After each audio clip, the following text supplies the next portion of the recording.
Estamos de volta com o nosso programa Abra a Porta a São José, o seu programa de formação semanal sobre o glorioso patriarca. E nesta quinta-feira nós estamos refletindo o nosso sexto tema, que é o nascimento de Jesus e a sua circuncisão.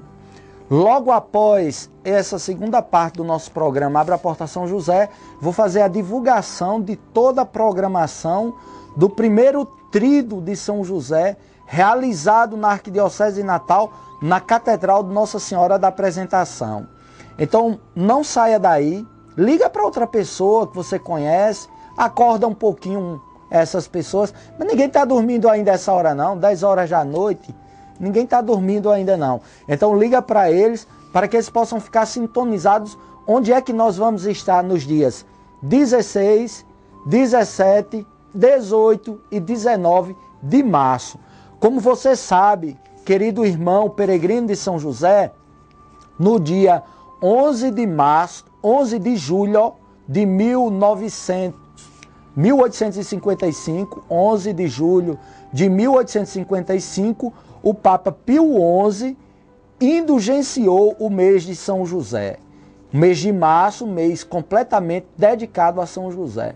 Então, se na sua comunidade não vai ter novena de São José decente, não é de qualquer jeito, porque se a gente faz para Nossa Senhora com tanto amor que ela merece, a gente precisa fazer com muito amor também para São José, que é o pai adotivo de Jesus, que é o esposo casto da Virgem Maria. Então, se na sua comunidade não tem, onde você frequenta, não tem tríduo, não tem novena de São José, o caminho é a Catedral de Nossa Senhora da Apresentação. Até eu, Padre Gilberto, tenho dito aos meus fiéis lá da Igreja de São José. Todos que nos acompanham sabem que São José é o meu padroeiro da minha capela na Vila São José, aqui no Exército. Mas eu tenho dito às pessoas que vão lá, muita gente vai ao tríduo de São José, que eu rezo lá na Igreja de São José. Mas eu tenho dito que a minha alegria, minha maior alegria, é que todas aquelas pessoas passem a frequentar o tríduo de São José na Catedral. Catedral é a igreja mãe. Algumas pessoas falam assim, mas padre, é tão difícil formar uma comunidade como o senhor formou, e agora o senhor está mandando o povo ir para a Catedral? Minha gente, é a mesma igreja. É a mesma igreja, sendo que a Catedral é a igreja mãe. Né? É a igreja mãe, é a igreja que acolheu a devoção que partiu dessa igreja pequena, periférica até, a gente pode dizer, e que tornou São José, que colocou São José no lugar que ele merece, para que todas as outras paróquias vejam e façam a mesma coisa. Então eu não terei nenhuma dificuldade de ficar sozinho com São José aqui na Igreja da Vila. Vou fazer o tríduo dele com a mesma alegria, com a mesma fé, com a mesma motivação, como se todo mundo estivesse aqui na Igreja de São José. Mas na verdade, eu gostaria muito de ficar sozinho com São José. Mas que vocês fossem à Catedral, mas que vocês participassem das festividades da Catedral, que nós vamos falar no início da missa. Pode parecer contraditório? Pode, mas qual é o amor que não é contraditório? É uma forma de amar. Eu acho que São José precisa ser... São José coloca no meu coração muito forte isso, que ele quer ser venerado na Catedral. Então, vamos para a Catedral, e não serei eu, Padre José Gilberto dos Santos, que irei ser algum tipo de empecilho. Todos para a Catedral, com certeza Nossa Senhora da Apresentação vai ficar muito feliz, Jesus Cristo vai ficar muito feliz, e São José que está na Catedral, é o mesmo São José que está na vila onde eu sou padre. Então, nós vamos continuar o nosso tema da noite, que é a circuncisão, o nascimento e a circuncisão de Jesus. É preciso a gente entender e afirmar que a circuncisão de Jesus, segundo Lucas, ela é um relato expressivo, que Lucas quer que a gente entenda, é que nesse relato da circuncisão, Maria, ela era esposa, ela havia sido casada, né? Ela é esposa de um homem chamado José, e que José, ele é da casa de Davi. É isso que Lucas quer que a gente compreenda. Que Maria, a mãe de Jesus, é esposada com um homem chamado José, e que esse José, ele é da casa de Davi. Por que Lucas insiste até na circuncisão sobre isso? Para que a gente possa ter aquela firme convicção de que o Messias só podia ser um descendente de Davi e, além de descendente, precisava ser herdeiro. Então é isso que o relato da circuncisão, de uma forma bastante importante, vai querer ressaltar para todos nós. A circuncisão, portanto, não pode ser considerada apenas como uma circunstância para dar o nome a Jesus. Não pode ser apenas isso, não pode ser apenas. Ela queria também demonstrar que a mãe de Jesus, ela era casada com o descendente de Davi. Aqui a gente percebe, dos vários títulos que a Virgem Santíssima tem, esse que é muitas vezes não é desconhecido, mas a gente não coloca no lugar correto. É que Maria, ela casou, ela recebeu pelo matrimônio a descendência, ela recebeu um descendente, um príncipe da casa do rei Davi. Mas um título de nobreza entre os vários que a Virgem Maria ela possui.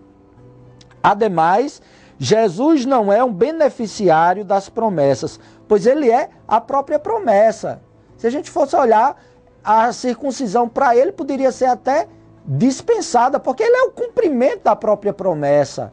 E a gente sabe que a criança circuncidada era para ter direito às promessas que Deus havia feito ao nosso pai Abraão. Ele não está, portanto, entre os eleitos e salvos. Era o que eles acreditavam, que a criança circuncidada ela era incluída entre aqueles eleitos de Deus, porque Jesus ele é a própria salvação. Então aqui a gente vai percebendo que o fato da circuncisão, o fato de José ter levado Jesus e a Virgem Maria para ser circuncidado, estava muito além do rito puramente simbólico da circuncisão. Era para que Nossa Senhora ela fosse cada vez mais apresentada como aquela que casou com o descendente de Davi e que Jesus também é descendente e Jesus é herdeiro do rei Davi. Lucas enfatiza, então, a origem celeste do nome de Jesus, deixando, com certeza, esse privilégio para José. Jesus, como a gente já disse anteriormente, significa Deus salva. Então, São José é o primeiro que vai agora dizer que o Deus que salva já se encontra no nosso meio, já está entre nós. Por outro lado, a circuncisão tornou Jesus Cristo também um súdito da lei. Como nós já dissemos no programa anterior, programa número 5, que você pode acessar no nosso site e rever, Jesus vai dizer o tempo todo: não vim para abolir a lei e os profetas, mas eu vim para dar-lhes plenos cumprimentos, pleno cumprimento. Então Jesus também não quis anular nada, como nós muitas vezes queremos nos colocar no direito de anular as leis, de achar que elas não são importantes. Quantos pais não querem batizar os filhos?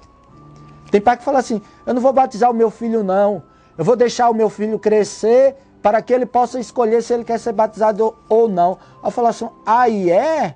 Então você devia deixar também o seu filho crescer para ele escolher se ele quer ser alfabetizado ou não.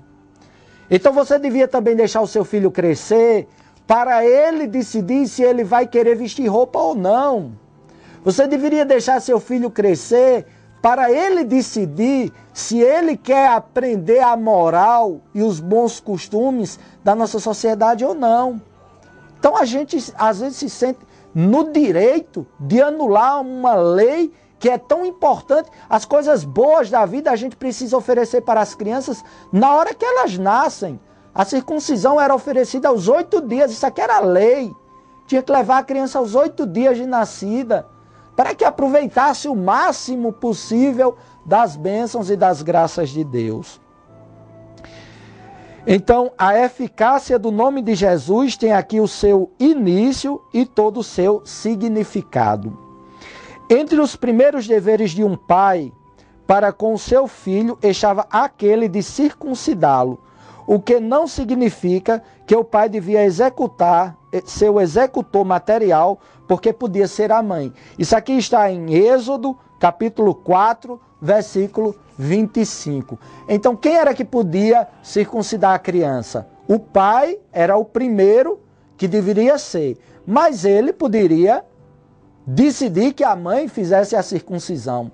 Se nem o pai nem a mãe quisessem fazer a circuncisão, eles poderiam escolher uma terceira pessoa. E essa terceira pessoa se chama sempre Moel. Moel, que significa aquele que é circuncidante. Aquele que estava lá no templo ou nas casas, já para fazer aquele tipo de cirurgia que a gente pode dizer que não tinha nem anestesia, como nós sabemos. Mas você acha, querido peregrino de São José, que o São José que nós amamos iria deixar de ele fazer isso pelo Filho de Deus? Não, ele poderia ter oferecido para a Virgem Santíssima, mas eu penso que entre José e Maria os papéis eram bem definidos. Ele é pai e ele assumiu a sua função. Então o Moel não teve nenhuma presença nesse momento. Essa terceira pessoa não teve nenhum momento na vida de Jesus. Eu acredito que o pai, São José, foi que fez isso. Estou dizendo a título de informação. E como era que isso acontecia? Podia ser no templo, podia ser na casa dos pais. Mas São José e Nossa Senhora levaram Jesus ao templo, como nós sabemos. Levaram ao templo. O pai devia assumir a responsabilidade para que o seu filho fosse inserido no povo da promessa. Então, eu não tenho nenhuma dúvida que São José não ia abrir mão, que São José ia abrir mão de ele mesmo circuncidar a criança. E, inclusive, eu gostaria de partilhar isso com você, porque a dor, quando ela vem dos nossos pais, ela é mais suave, ela é mais leve. A criança nem percebe, porque o pai faz ali um carinho, dá um cheiro, faz alguma coisa e circuncida a criança, ele não vai nem sentir. Quando ele pensar em sentir, a dor já parou, já passou. Então, as gotas de sangue, o choro de Jesus, as suas lágrimas, todos os detalhes daquele precioso momento que podemos imaginar presentes no coração de São José através daquele rito. Neste, São José, impondo o nome de Jesus, declarou a afirmação. Esse é o Senhor e Salvador. Ele é o Salvador. Então, é sempre assim, meus amados irmãos. É uma dor e uma alegria, né? Porque São José viu o choro, como eu disse anteriormente, as lágrimas, a dor que o menino sofreu. Mas na hora que ele falou assim, eis Jesus, o Salvador da humanidade. Acabou toda a tristeza, acabou toda a dor, acabou toda a angústia. Então São José foi o primeiro a pronunciar oficialmente para o mundo o nome de Jesus e a proclamar consequentemente a sua missão de Salvador da humanidade. Nós estamos chegando ao final do nosso programa Abra a Porta São José desta quinta-feira. Abra a Porta São José hoje, porque certamente ele vai abrir as portas da eternidade para você. Ave Maria, cheia de graça, o Senhor é convosco. Bendita sois vós entre as mulheres, e bendito é o fruto do vosso ventre, Jesus. Santa Maria, Mãe de Deus, rogai por nós, pecadores, agora e na hora de nossa morte. Amém.